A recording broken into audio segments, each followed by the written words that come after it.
Manon, she's getting so much attention. You know, people are upset because she doesn't put a lot of effort and she doesn't show up for her teams a lot. And so people are upset that she is the person who's getting so much attention. It's not based on anything right now. It's just because she's pretty, and that's true. She is pretty. Is Manon here? No, she's not here. Manon clearly knows about it because she's literally spoken to me saying that she's upset that we're saying things and all that. But why are you upset that we're frustrated at you? Like what it's you're doing, and we told you that we're upset. And this just has been going on since the month that she came. Honestly, I think the real issue is that they're upset that someone like Manon, who had significantly less dance experience and training, turned out to be a natural and incredibly quick learner. She only had 1 year of training before Dance Academy started and still managed to catch up so quickly. How is that lazy? Y'all are just way too quick to downplay her for no reason. And I think that's what rubbed a lot of people the wrong way. Because sometimes people assume that if someone succeeds quickly, then they must not have worked hard enough to deserve it. But some people genuinely pick up things faster than others, and that doesn't make their accomplishments any less valid. Manon clearly had a natural ability that allowed her to improve at a much faster pace, and instead of recognizing that, people were more focused on finding reasons to discredit her. Now, a lot of what I'm going to be saying in this video is solely based on content shown in the Dream Academy. I most definitely have seen a lot of the discourse online surrounding Manon and the situation with her making it into KATSEYE up until her hiatus. The general consensus was that she had pretty privilege, and this wasn't just something many fans were saying online, but a lot of girls like Megan and Adela also voiced this opinion on Dream Academy. Such comments came after Manon missed rehearsals multiple times, which caused the group to always have to reblock routines without her. But according to Manon, she had COVID and other physical issues that prevented her from the excessive training. And I think it's really important to mention that we as viewers only see a small portion of what actually is happening behind the scenes. Reality shows are edited to tell a story. So while we did see the frustration from the other contestants, we weren't there for every conversation or every medical issue Manon was dealing with. That doesn't mean their frustrations weren't real, but it also means that we shouldn't automatically assume that Manon was simply choosing not to participate. Honestly, Manon's reasons for missing rehearsals, in my opinion, are valid as hell. Because at the end of the day, the girl literally was scouted out and took the opportunity. And I'm going to play devil's advocate right now and say that I think she honestly was one of the most talented girls to win on Dream Academy. Me saying this doesn't take away or diminish anything from any of the other contestants. But there's a reason Manon was one of the most favorite girls in the group. Because when you can be so effortless and keep up with a group of girls who train their whole lives for the same thing, it's no way that someone else in that group isn't going to feel threatened or like they deserve it more than you. And that's just human nature at the end of the day. When you've spent years training for something and someone else comes in with much less experience and still manages to stand out, it can be difficult to not compare yourself to them. That doesn't necessarily make the other girls bad people, but it does explain why some of the tension may have existed. Sometimes talent shows up in unexpected ways, and not everyone is going to be comfortable with that. Manon also proved to millions of young, impressionable girls and boys that you don't have to have it all in order to keep up with those who do have.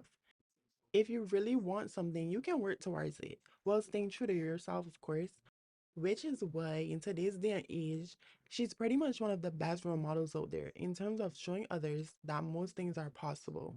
Because who would have thought a girl from Switzerland who didn't have much training at all would make it into a global girl group like KATSEYE? It sounds so cheesy, but I want to like have an impact.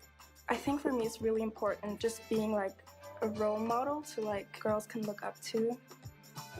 I'm really proud of myself for like not giving up and just believing in myself.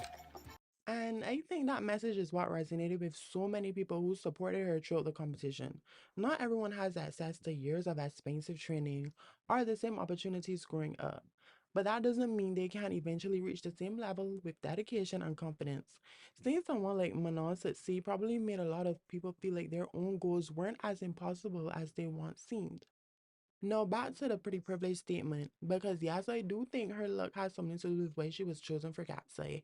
I don't fully believe pretty privilege got her to where she's at completely.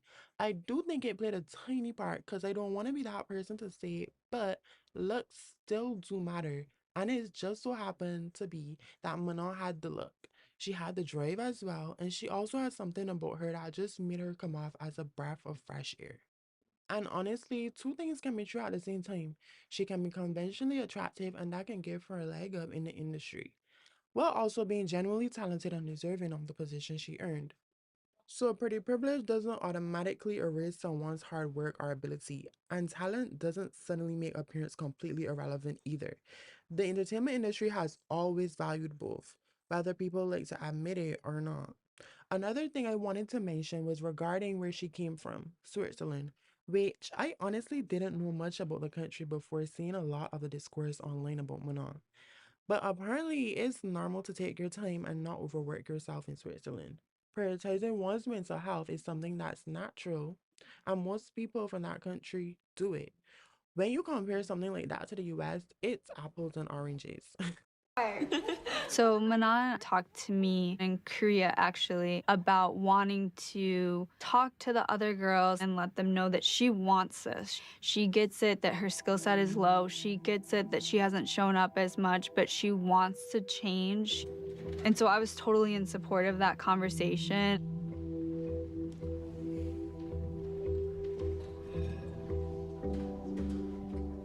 So, should we start?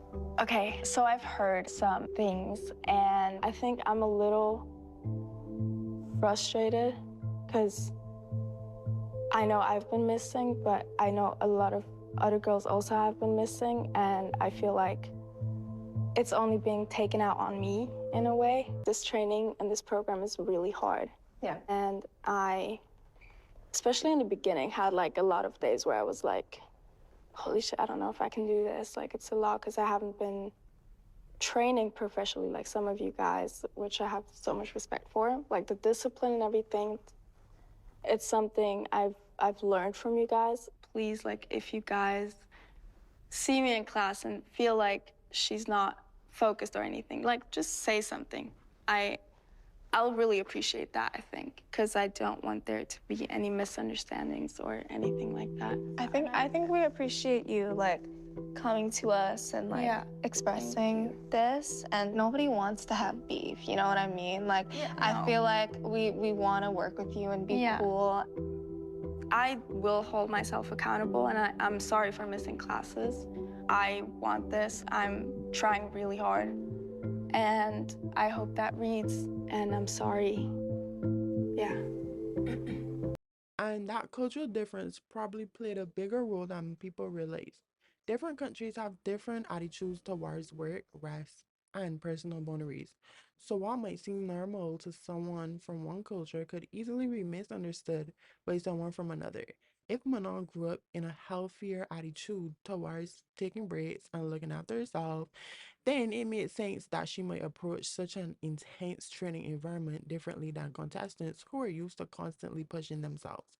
I have a gut feeling that I'm going to be in the group, and I think I would be a good fit for the group, and I know I would do good if I would get into the group. So, yeah. As it relates to how other contestants felt, yes, their feelings are 100% valid. But whatever Manon did shouldn't take away from you as a performer or a singer. And it just goes back to what I said about contestants probably feeling threatened. Because I assure you, if Manon wasn't claiming any rights, nobody would have cared about her actions. But she did. And she did it quickly. And it bothered a lot of the other girls once again because they felt threatened. But people need to understand that what's for you is going to be for you. Another person's actions have absolutely nothing to do with you or your talent. It's as simple as that. And that's something I think a lot of people forget when they're competing against others. Someone else succeeding doesn't automatically mean you're failing. And another person getting an opportunity doesn't mean there's suddenly less talent in the room. The girls were all talented in their own ways, but comparing themselves to Manon probably made the situation feel more personal than it actually was. At the end of the day, everybody's journey was going to be different regardless. There was also something about Manon breaking rules pertaining to curfew or something. And I mean, girl, come on. No, we not gonna do that. First of all, sis was in a foreign country. That's number one. It was not a princess prison. Last time I checked. God forbid a girl wants to go and clear her mind from the stress a little bit. Like, damn. She's allowed to do that, by the way. She's a human being who was put into a foreign environment at that, not a freaking robot. And yes, obviously, if there were rules in place, then she should have been aware of them. But I also don't think going out once or wanting a moment to yourself automatically makes someone irresponsible or difficult to work with. These girls were under an insane amount of pressure, constantly being judged, filmed, and competing for a career-changing opportunity. Wanting to step outside of that environment for a little while doesn't suddenly erase everything she contributed to the group.